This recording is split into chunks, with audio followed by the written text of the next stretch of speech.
What if the life you're living right now is not the life you actually want? Not because you've made terrible mistakes, not because something went horribly wrong, but simply because somewhere along the way you started chasing the wrong things, and no one ever stopped to tell you. Think about that for a moment. How many years have you spent working toward goals that were never really yours? How many times have you told yourself, "I'll slow down once I get there," only to arrive and feel nothing?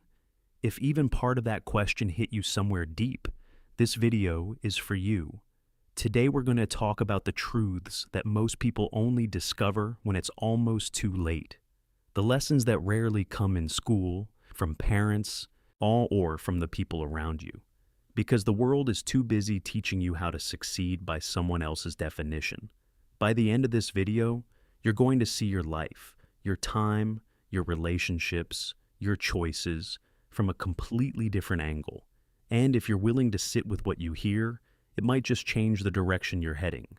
If this sounds like something you needed to hear, and something someone else in your life might need too, take just a second and like this video and subscribe, because the things we're about to talk about, you might wish you had heard them years ago.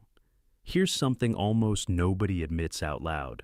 Most of us are living on autopilot. We wake up, go through the motions, handle responsibilities, go to sleep, and then do it all over again. And somewhere in the quiet moments, maybe late at night or early in the morning, there's this uncomfortable feeling, a low hum in the background of your life, something that whispers, "Is this it?"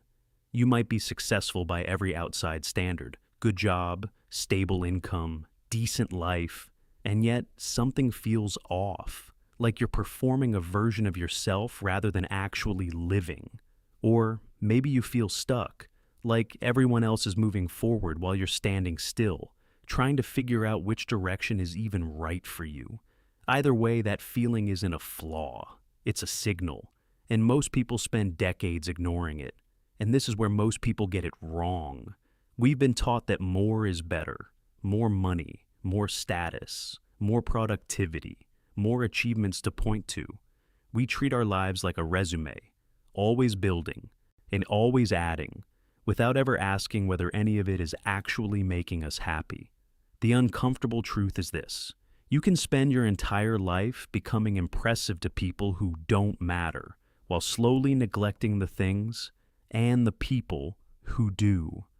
And by the time you realize it, years have passed.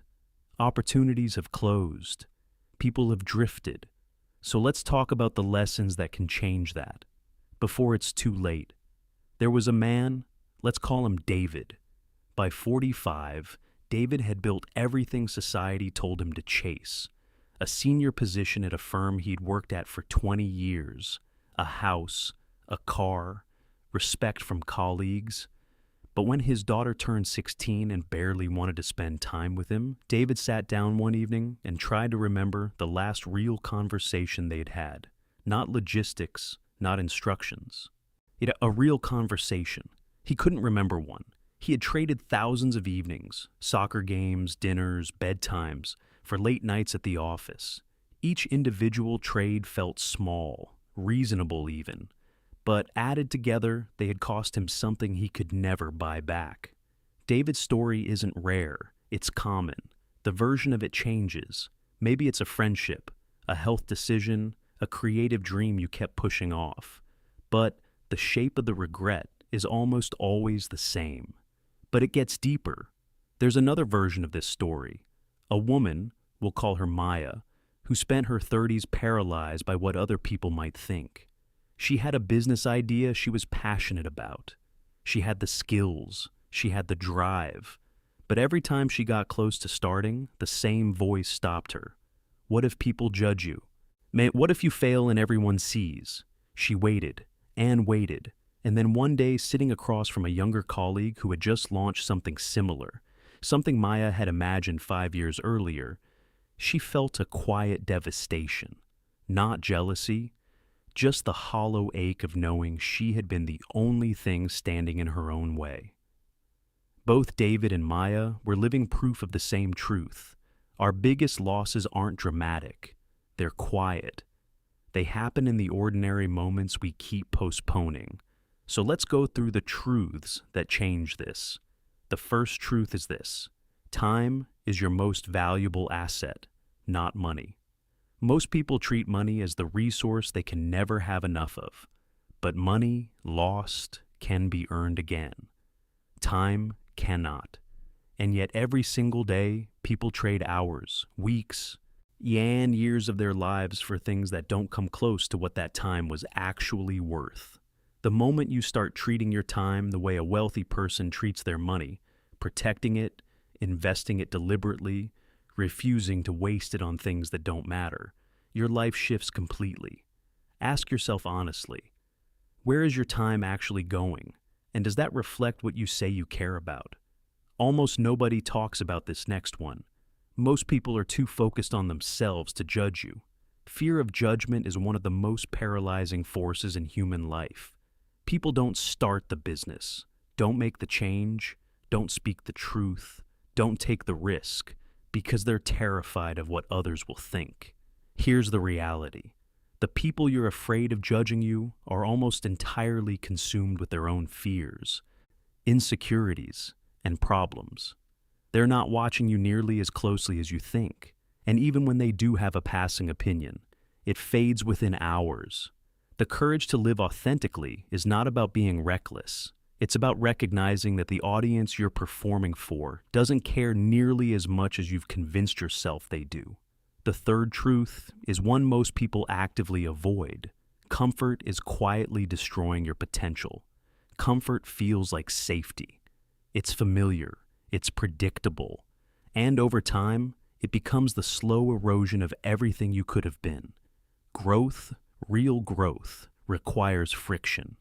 It requires putting yourself in situations where you don't know the outcome, where failure is possible, where you have to stretch beyond what feels easy. That discomfort isn't something to avoid.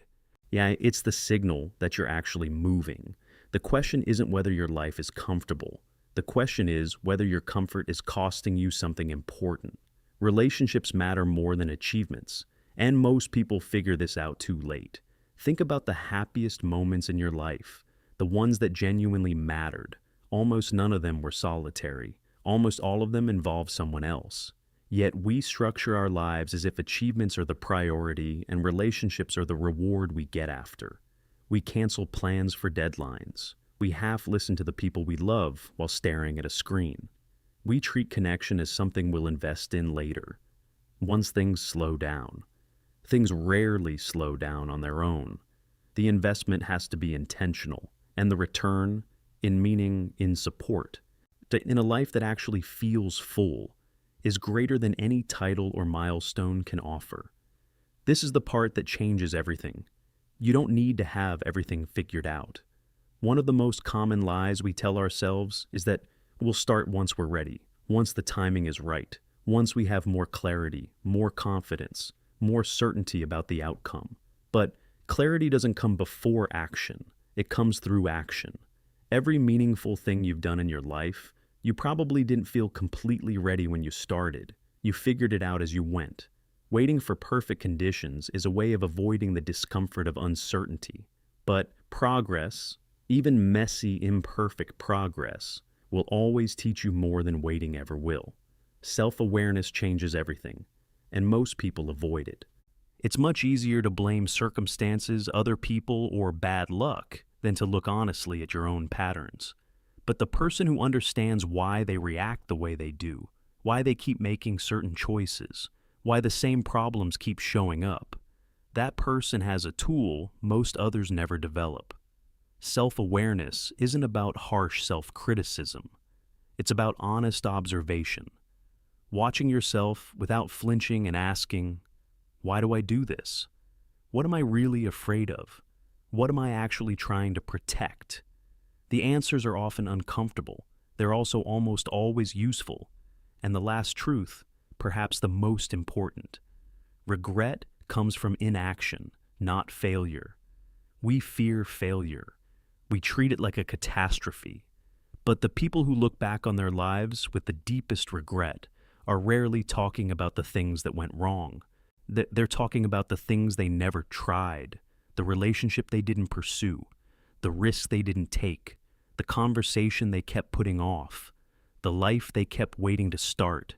Failure stings, but it fades. The awareness of what you chose not to try, that one lingers much longer. I want to pause here for a second. Have you ever felt like you were moving in the wrong direction? Or looked back and realized something important too late? If so, drop it in the comments.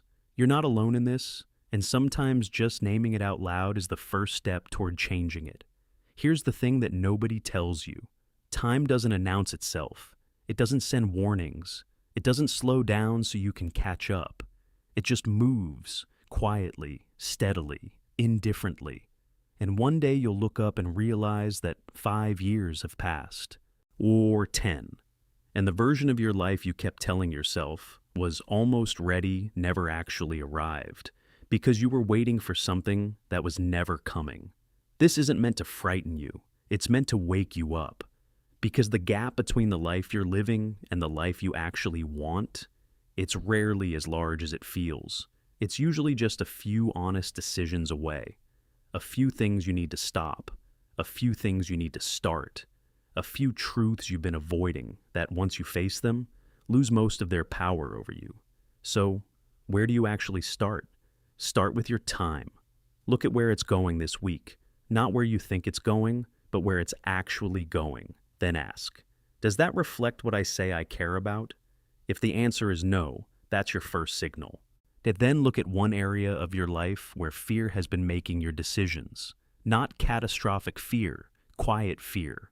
The kind that shows up as procrastination, overthinking, or telling yourself, it's not the right time. Name it.